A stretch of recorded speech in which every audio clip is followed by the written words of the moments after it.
Good morning. This is Lisa, the owner of Lux Perennials Nursery. As promised, we're going to talk about winter damage. And we're going to look at 5 categories, kind of a lot, but important to distinguish. Is it dead? Is it damaged? Is it just sleeping? Does it need a haircut? Or it's a rock star? And we'll do more on rock stars later, but I'll show you them as we go by. Let's take a look.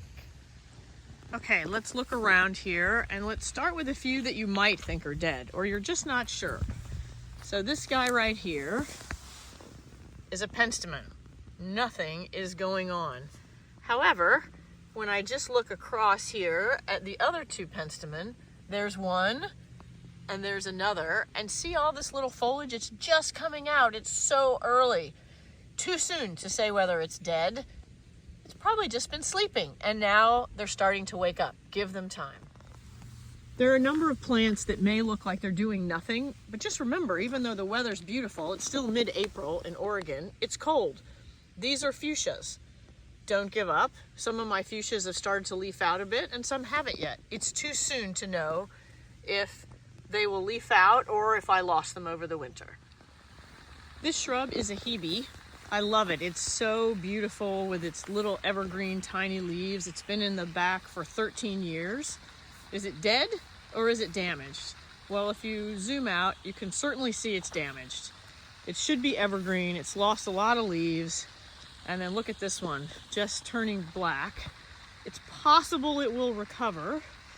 However, it may be damaged to the point that I decide I'm just not going to keep them. They've been in the garden for 13 years, and this is by far the hardest hit. See this one here? They kind of look ridiculous. We cut off so much of the dead foliage that it looks like some weird Dr. Seuss plant with only one limb.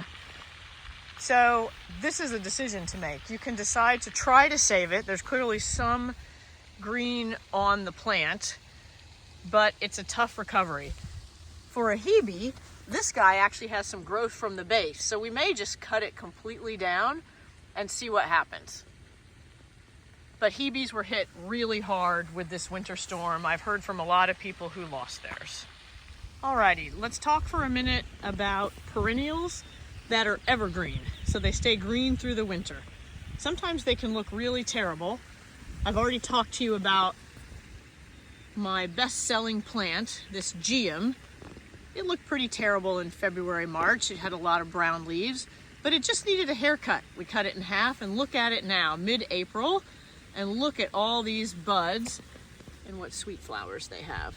So this guy's just fine, and he's an example of a rock star. Just needs a haircut once a year in March, and he'll do great. In front of him is dianthus. This is sooty. It's a gorgeous, deep burgundy color, blooms in May, with a lot of the other flowering perennials around it, and gives this sweep of burgundy. So striking. It has some kind of ratty looking foliage here on the bottom. It's actually kind of pretty over the winter because it gets a bit of this burgundy tinge with burgundy stems. I don't mind it. I don't bother cutting it off. I just let the new foliage grow in.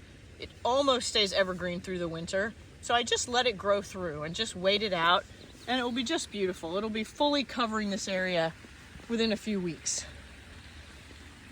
So these both do really well in the garden. They're definitely rock stars. We've got a number of things in this area that are still coming up. I'm just waiting to see. There are fuchsias, and one is starting to come and the other 2 haven't started yet.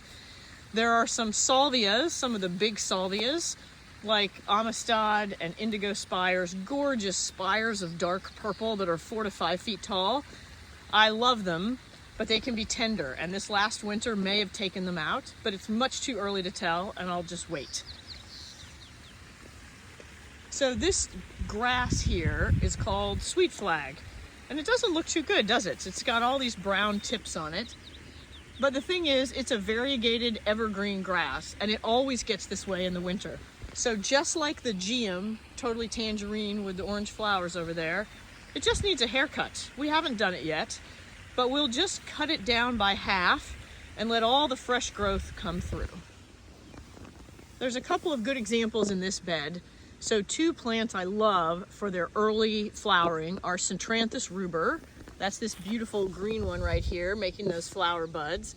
and the one behind it that looks dead and terrible is wallflower bull's mauve.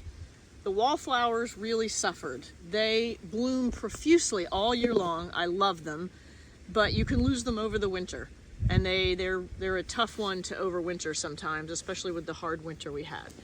Sometimes you might think you would even lose the centranthus, but I just want to show you the difference. Look at this big full plant right here. There's another one just coming up. And look at this little guy. He's just coming now. So they're just coming up at different times. Maybe one of those was planted last year and the other one was several years ago. But I'm just waiting to see on many of these. A lot of them are still sleeping. That Centranthus rubor I just showed you, or it's also called red valerian, which has raspberry pink red flowers for 5 months. That's one of my spring favorites, a rock star. And here's another one. This is Virginia. Isn't it gorgeous? It's got the GM Totally Tangerine behind it, but I'm looking at the pink one, and it's got not only these beautiful pink flowers that bloom very early for a perennial in spring, but these beautiful burgundy leaves, and it had these burgundy leaves all winter long, and I love it for winter interest as well as its super cute pink flowers. A couple more rock stars are this beautiful daylily. Daylilies may seem common, but I love them not just for the flowers, but look at the beautiful sweep that they make. This is Little Miss Sunshine as a foreground, and they're up early. They're up, you know, they've been up for a couple of months and giving you some nice green in the garden. But here's the one I really want to show you. This is a rock star. They've grown so well in my garden, pretty easy to grow, and so exotic looking. So they have these huge jagged leaves, and then here comes the pod. Wait till you see this, that this will be out and fully blooming within, gosh, a couple of weeks now. It's already coming out, but this will have a stalk. This stalk will extend to be maybe 6 feet tall with these beautiful raspberry flowers on it. And it's just gonna add so much interest in the garden. And I have about 9 of them across this garden. And it really makes such a beautiful statement in early May. Here are some of the wallflowers I was talking about that I told you I lost pretty much most of them in that winter. Because they come up early and bloom early, I know that we've lost them. I don't need to wait, and I've already replaced them. But it's worth it, because look at that gorgeous color they give you in mid-April. And they'll bloom for 5 months. There's a lot coming on in this bed, not up yet. This is a rose bed. Roses are coming, but I want to show you, this is Nepeta, or catmint. Not mint like mint that runs everywhere, but it creates this beautiful, soft, purple, upright flower. Starts blooming in May, and a nice, dense, early, almost ground cover that will cover this whole space. Super healthy and easy to grow. Another rock star. A surprise, really fun one, it's not blooming yet, is this little guy. It's an echium. I pretty much sold out of these at one of the plant shows I recently did, and look, there's his flower about to come. And these, while they require great drainage, and you can see that I've planted them with a lot of gravel here, I have a little recipe for that, have been rock stars for me. So far, they all have been coming back over the winter and blooming beautifully with really unique spires of dark pink red flowers. Let's get back to the dead and damaged by winter. I get distracted by my favorite plants there. So this is more of that sweet flag. Again, it just needs a good haircut. It's doing just fine. It does this every year. Just cut these kinds of evergreen grasses in half. Cut all this dead off right now, and then let that new foliage grow through there. The shrub behind it needs some help, but it's just damaged. It's alive, it's loaded with buds. You can cut that brown off, the dead off anytime, those dark brown crinkled leaves. And then I usually wait till after a spring blooming shrub flowers, and then I make all my more significant cuts and prune it up for shape and things like that, because I want to see the flowers first. And many of these, not all of these kinds of shrubs, but many bloom only on what was grown last year. So if you cut it too late in the year, you'll cut the flower buds off. So the rule for spring blooming shrubs, prune them right after they bloom, but you can prune the dead off anytime. we'll just prune this up, make it look a little bit nicer, and then after it blooms in a month or 2 months, we'll prune it up more for shape. Iris are another plant that's very easy to grow and did very well through the winter. Survived beautifully. It's grown a lot. We usually cut these down to about 3 to 4 inches in the fall just to clean them up a bit, and then look of all the growth we've already got on it. It makes a really nice, again, almost a ground cover, but they'll be loaded with purple flowers within a few weeks, maybe a month. Okay, so now you're thinking, hey, I want to see some winter damage. You keep showing me plants that are coming back to life. So let's just take a look here and see how we can tell. This is Fatsia. It is a beautiful, it's really a great shade plant actually. It's these beautiful big leaves, a little exotic looking, gets pretty large, 5-6 feet tall by 4 feet wide. So great for shade. I have quite a few of them.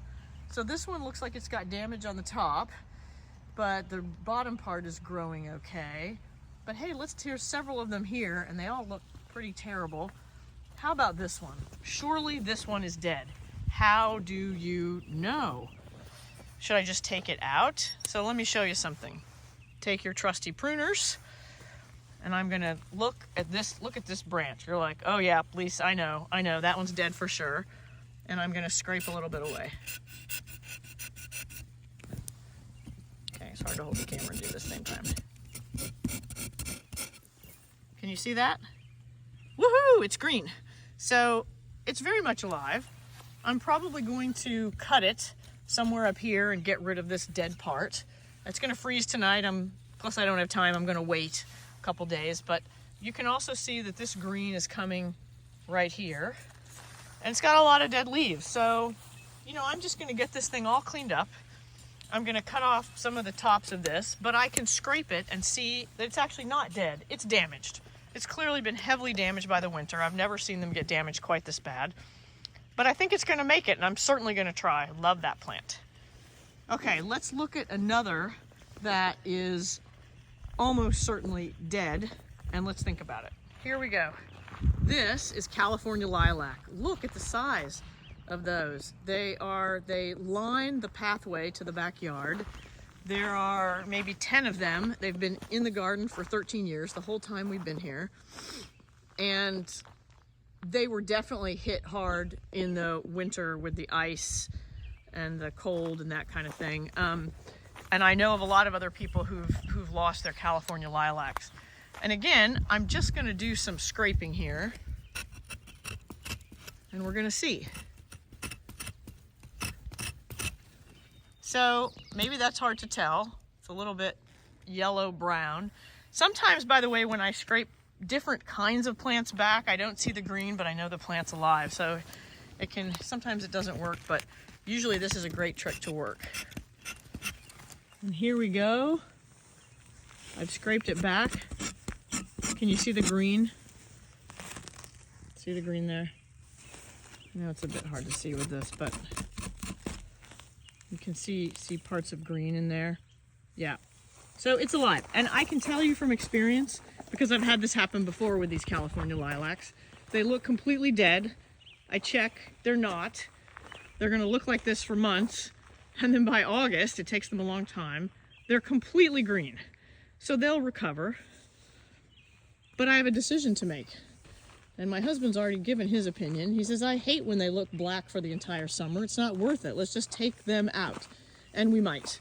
And we're going to do that in other parts of the yard where we lost these where the California lilacs are so damaged, they're going to look bad for months. I just know that about this plant. It's how it works before they recover.